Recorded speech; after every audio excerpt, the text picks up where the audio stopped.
Sign the waiver, Sloan. It's a simple asset transfer. You're officially a liability we can no longer carry on the family books. Garrison Vandermeer said, his voice as sharp as the ice clinking in his Scotch glass. A liability? I gritted my teeth, the skin on my knuckles turning white as I gripped the edge of his mahogany desk.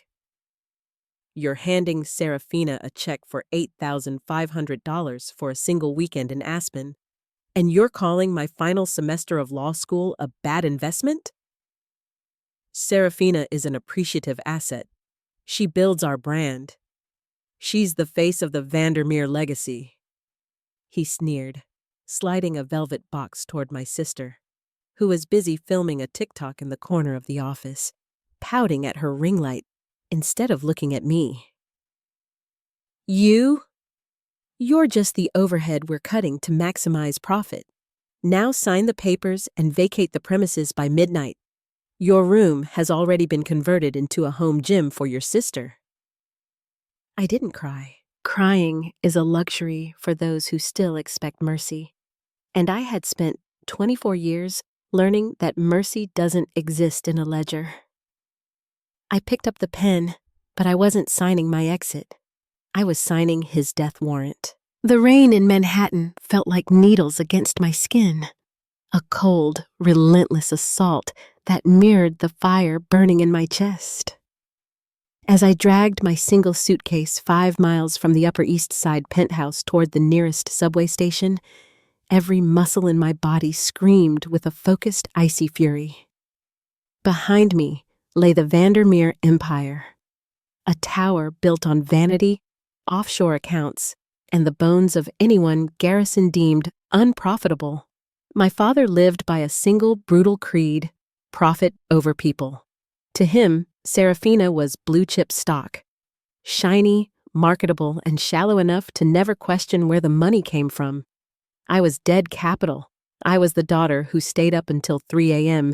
analyzing forensic tax codes while they popped vintage champagne. He thought he was discarding me like a piece of obsolete hardware.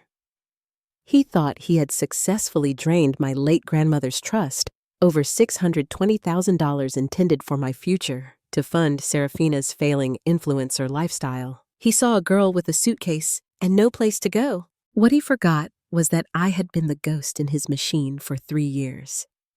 While he was busy playing king of the world, I was the one managing his private server. He saw a daughter. I saw a backdoor entry into every dark corner of his financial soul. I reached the subway platform, shivering as the damp wind whistled through the tunnel. I sat on a bench, pulled out my encrypted laptop, and let my fingers fly. The blue light reflected in my eyes like a coming storm. I wasn't just leaving. I was taking the keys to his kingdom with me. You called me a write-off, Dad? I whispered, the roar of an approaching train masking my voice. But you're about to learn that some debts can never be erased.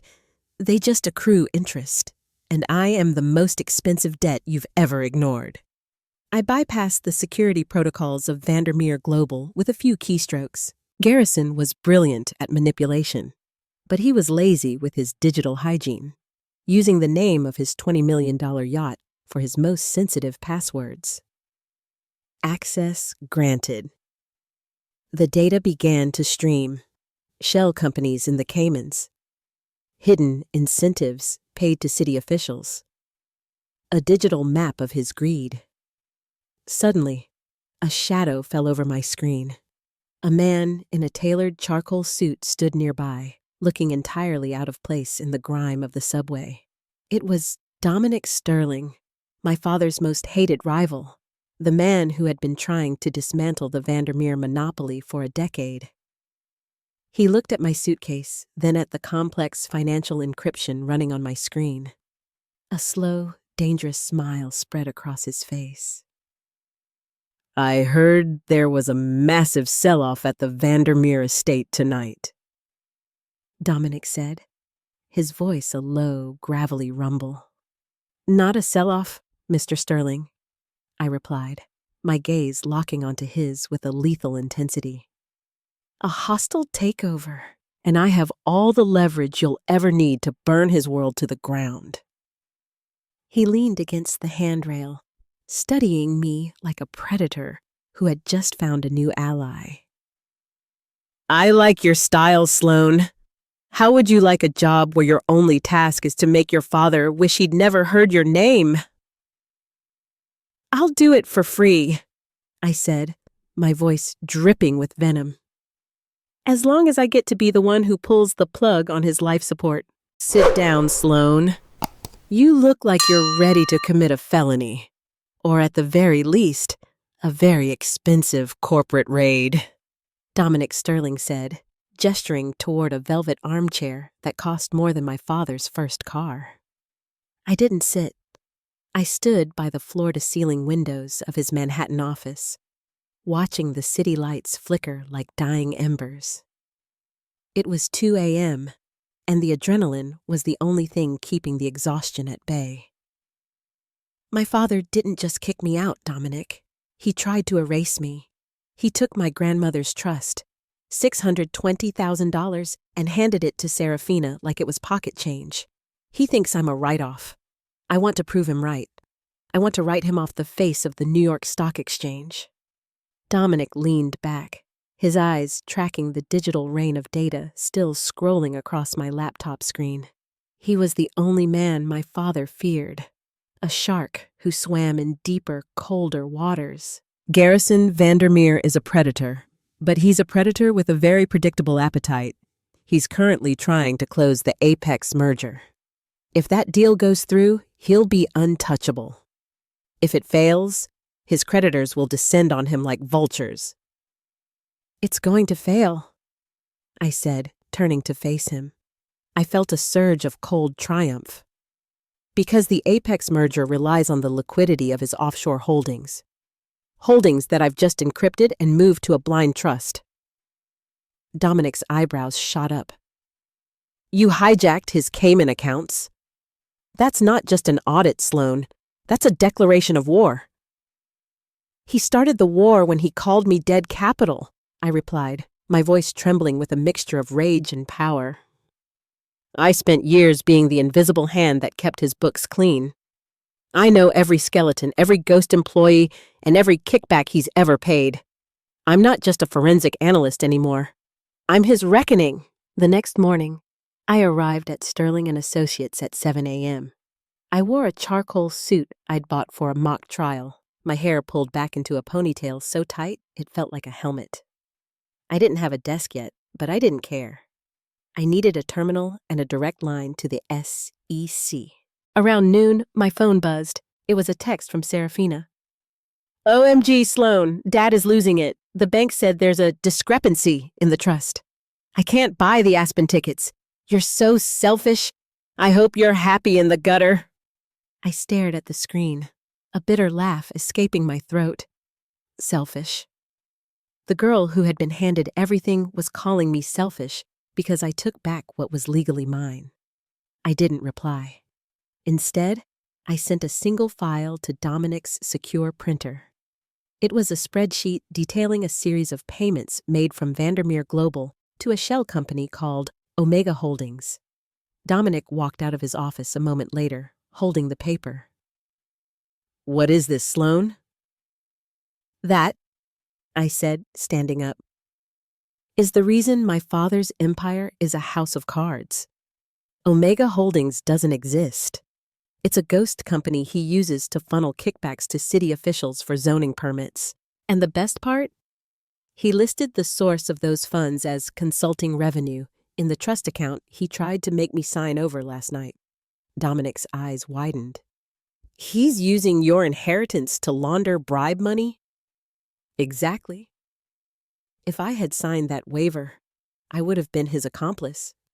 By refusing, I became his biggest threat. Just then, the office door swung open. 2 men in dark suits, Vandermeer security, stepped inside.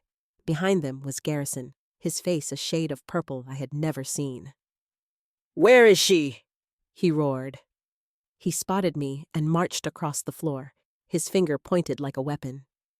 Sloane, you little thief! You have exactly 10 seconds to unblock those accounts before I have you arrested. The silence that followed my threat was deafening.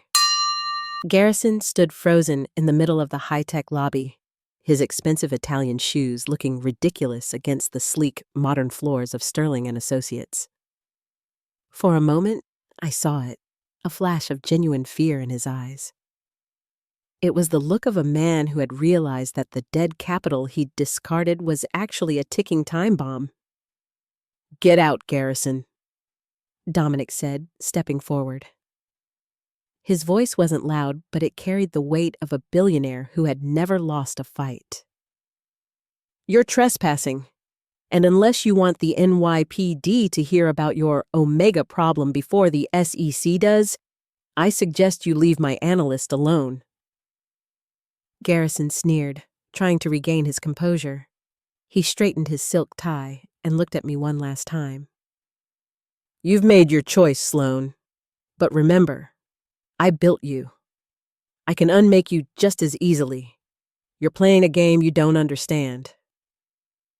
"No, Dad," I replied, a cold smile touching my lips. "I'm not playing a game.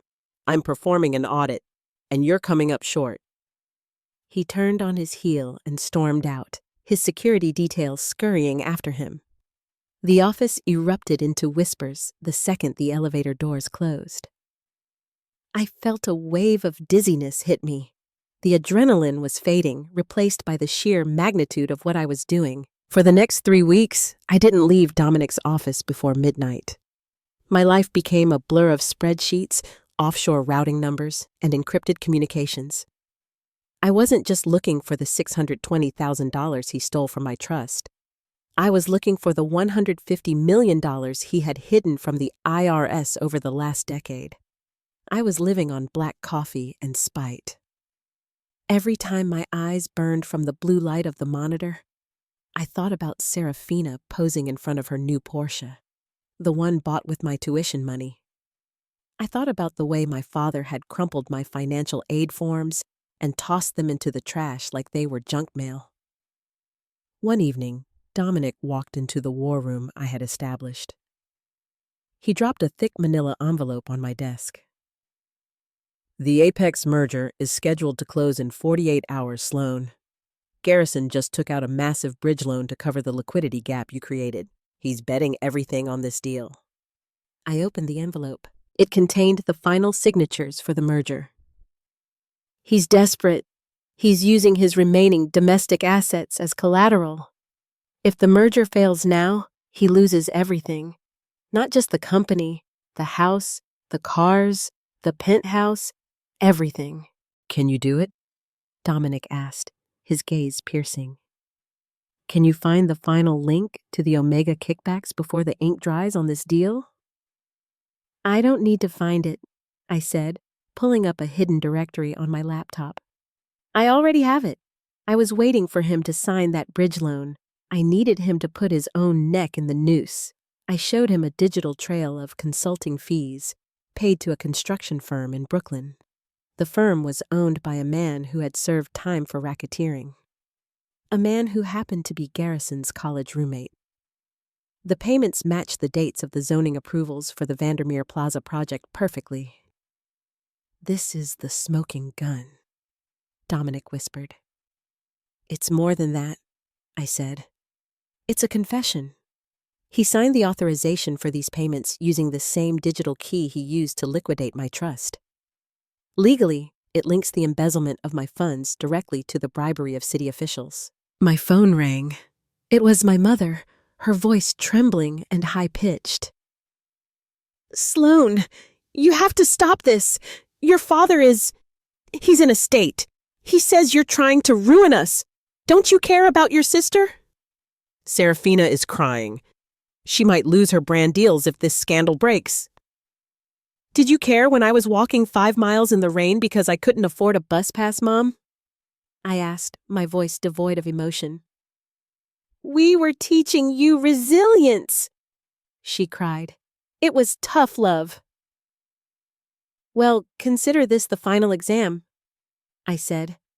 "I've learned my lesson perfectly. I've learned that in this family, we don't protect people. We protect assets. And right now, you and Dad are nothing but liabilities. I hung up before she could respond. My heart was pounding, a wild, rhythmic thrumming against my ribs. I looked at the send button on the email addressed to the Southern District of New York. Do it, Dominic said quietly from the doorway. I didn't hesitate. I clicked the button. The audit is complete, I whispered to the empty room. Time to collect the debt. The 48 hours following the email to the Southern District were a masterclass in controlled chaos. While the world saw the Vandermeer name emblazoned on skyscrapers, I saw it for what it truly was, a ledger bleeding red ink and moral bankruptcy. I spent those 2 days in a glass-walled conference room at Sterling & Associates, my eyes bloodshot, but my mind sharper than a scalpel. Dominic had provided me with a team of 3 senior analysts, but they mostly stood back in awe. They were used to spreadsheets. I was navigating a battlefield. The bridge loan has been triggered, one of the analysts whispered, staring at his monitor. The interest rates just jumped because of the stability clause. Garrison is hemorrhaging cash. Let him bleed, I said, not looking up. I was busy tracing a final $2 million transfer that had just moved from the Vandermeer primary account into a private offshore fund in Serafina's name. He's trying to hide the last of the scraps in her vanity account. Trace the routing number. If it crosses state lines, it's wire fraud. By the morning of the 3rd day, the news broke. The Wall Street Journal ran a headline that sent shockwaves through Manhattan. Vandermeer Global, under federal investigation, Omega Holding scandal revealed. The Apex merger didn't just stall, it imploded. The partner firms pulled out within minutes of the opening bell. The Vandermeer stock price plummeted 40% in 2 hours. It was a digital massacre, and I had a front row seat. My phone was a graveyard of missed calls and frantic texts. Garrison had moved from threats to begging. Sloan, please, think of the legacy. We can fix the trust. I'll give you $2 million right now. Just tell the feds it was a misunderstanding. I deleted it without a second thought. My father still thought everyone had a price because he had spent his life buying people. He didn't realize that you can't buy back a soul once you've declared it worthless. Then came a call from Serafina. I answered this one. I wanted to hear the sound of the face of the family when the mask finally slipped. Sloan, you bitch! She screamed, her voice cracking. The police were just at the penthouse. They've frozen my accounts. I can't even pay my stylist. Do you have any idea what this is doing to my reputation? Your reputation was built on stolen tuition, Serafina, I said, leaning back in my chair and watching the ticker tape go red. You were an investment, remember? Well, the market just crashed. Consider yourself delisted. Dad says we're going to lose the house, she wailed. Where am I supposed to go? There's a bus stop 5 miles down the road, I replied coldly. I hear it's particularly scenic in the rain. Good luck with the resilience. I hung up.